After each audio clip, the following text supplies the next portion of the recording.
Willie D Live. What's up, family? Israeli Prime Minister Benjamin Netanyahu has announced a new front to protect Christians in the Middle East and Africa, specifically Nigeria. Check him out. I see the battle against us and the battle against our Judeo-Christian tradition basically being waged around the globe. And it's waged primarily by two forces, radical Shiite Islam and radical Sunni Islam. That means the axis that is led by Iran, much battered, admittedly, but still there, and the axis, the Sunni axis, led by the Muslim Brotherhood, which permeates everything. They go to Europe, they go to the United States, they go to Africa, Nigeria. And we are conscious of the fact that Christians are being persecuted across the Middle East, in Syria, in Lebanon, in Nigeria, in Turkey, and beyond. And we're also aware of the fact, as you are, that one country protects the Christian community, enables it to grow, defends it, and makes sure that it thrives. And that country is Israel. There is no other. None. We are joining an effort to have basically a United Nations of countries that support Christian communities around the world, beleaguered communities who deserve our help. Just as you are helping us, we want to help back. And we're capable of doing that. In Africa with intel, in the Middle East with a lot of means that I won't itemize each one. But this is what our agenda is. It's the main part of our agenda, and it's going to continue with greater force and greater might in this coming year. I want to use this opportunity to wish you all, well, it's kind of late for a Merry Christmas, but a belated Happy Christmas, and not a belated, and on time, a Happy New Year. May it be a year of prosperity, peace, and security for all of us, but especially for the Christian communities around the world. So thank you. Happy New Year to all of you, and thank you. What's so damn special about the Christian community? I want to know. Look, and listen, fam. Hey, no offense to Christians. No offense to you. I have no problem with people's religion. You can look at every religion out there and find something wrong. You can find something that you disagree with. Every religion, in every religion, you can find something that you disagree with. So what the hell make Christians so special? Besides the fact that individually, you are special. You know what I mean? Like individually, you look at it individually, you're special. Everybody's special and unique individually. But as a group, collectively, what the hell make Christians so special that their lives are worth saving and everybody else's lives are expendable? I'll wait. Because last time I checked, it was Christians who have slaughtered people all over the world. It's Christians who held up slavery longer than anybody.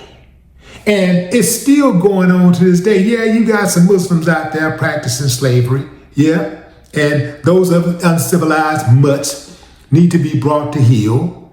But the Christians have led the pack longer than anybody. What makes them so damn special? Oh, I get it. Because I'm a Christian, I prioritize Christians. So therefore, if you have a problem with a Christian, you have a problem with me. So I'm really supposed to believe that Benjamin Netanyahu, the guy all the way over in Israel, who represents Israel in all of his interests, all of a sudden cares about black people of any religion. You got to be short, bus, window licking slow to believe that. You must be the biggest damn fool on planet Earth if you really believe that he wants to enter Africa and other Middle Eastern countries to somehow liberate the people, liberate the Christians. Let me tell you something. I'm talking to you Africans in Nigeria specifically. If you Muslim and Christian Nigerians don't get your shit together ASAP, the colonizers are going to make all of y'all lives a living hell. If you think, Christian Nigerian, that the Muslim Nigerian is causing you problems, where do you get a load of your colonizer? You Muslim Nigerians, if you think you have a problem with the Christians, you have no idea what your colonizers have in store for you. They are coming for your petroleum. They are coming for your cassava, your bitumen, your gold, your lead, your zinc, your cocoa, on and on. They want all of your resources, your agriculture. They want your land. You better, man. If you don't govern yourselves, you will give the uncivilized mutts of the world an excuse to swoop in and govern you themselves. They'll take your stuff, but whatever you think, however bad you think you might have it, you ain't got no idea how bad it's gonna get. All you suckers out there who fell for America's propaganda in regards to Libya. They was talking about how bad Libya was, how bad Gaddafi was treating his citizens.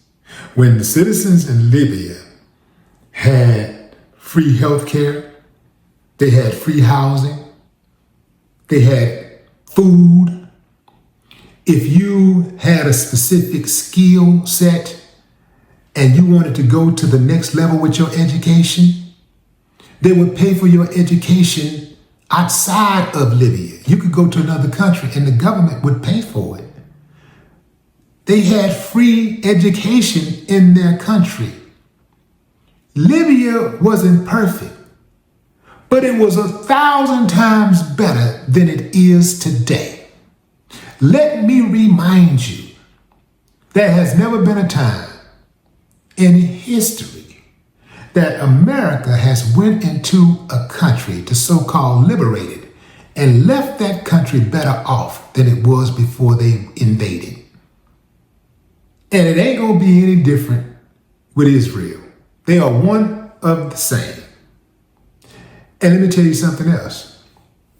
Netanyahu said that Israel was the only country that really cared about Christians. They're the only country.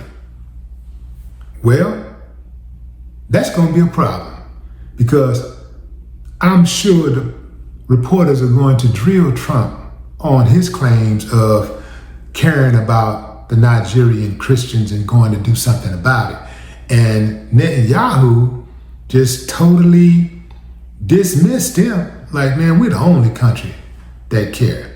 Which, at this point, they're in a race to tell the biggest lie. Because we know Trump, Netanyahu, and none of the rest of them care anything about black Christians or any black people. In fact, they don't care about Christians. Let's keep it a buck. They really don't care about Christians. If they did, there wouldn't be so many Christians dying around the world and slaughtering each other. If they really cared about Christians, they would teach Christians how to love Christians first. Because most of the Christians I see getting killed around the world are being killed by Christians.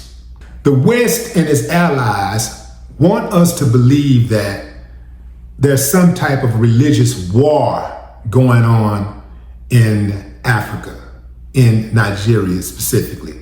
They're primarily fighting over ethnic tension, competition over resources, land, water. They're fighting over political power struggles. They're fighting over extremist group activity. Those are the main things that they're fighting over. It has nothing to do with religion. Religion is the roots that they're using because they know it's a lot of suckers out there that'll ride with that. What can we do? Christians, that's the best. I'm surprised that's the best that they could do. They usually make up a lie so grand that, and it's scary. They make it really, really scary for everybody. They make it seem like they're trying to liberate everybody, all of the citizens, but they actually picked a side. Like, no, we're going to fight anybody that's fighting Christians. A religious war. So when people talk about religion all the time, and they talk about how dangerous religion is, this is what they're talking about. How people use religion to justify war, to justify genocide. And it's been used throughout history. This is what they're talking about. This is why there's been such a mass exodus from the church. When they want to go over and do something wicked, they're never invited, first of all. Nobody invites them. They always invite themselves to try to solve other people's problem, allegedly. But really, what it is an opportunity when they see unrest, when they see the beefing and the bickering, it's an opportunity for them to swoop in and play the hero. But really, they're going in to see what they can get out of it. It's a land grab. It's a resource grab. It's a money grab. That's what it boils down to. It ain't got nothing to do with religion. But the slowpokes will believe anything that comes out of their mouths. When they've been doing this stuff for a long time, this is the way that they get the masses to get on board with the program. They just create a scenario, just make up some shit. And next thing you know, everybody's going like, yeah, well, I guess the world is a little safer place. You fool, the person that went over there and initiated all of the killing, that's the one who makes the world a more dangerous place. If that person was gone, that's how you make the world a safer place.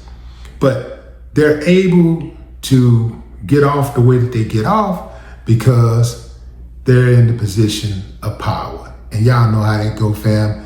The winners write history. So that's why you have to take everything that you see in writing with a grain of salt. But what say you, fam? Drop a comment.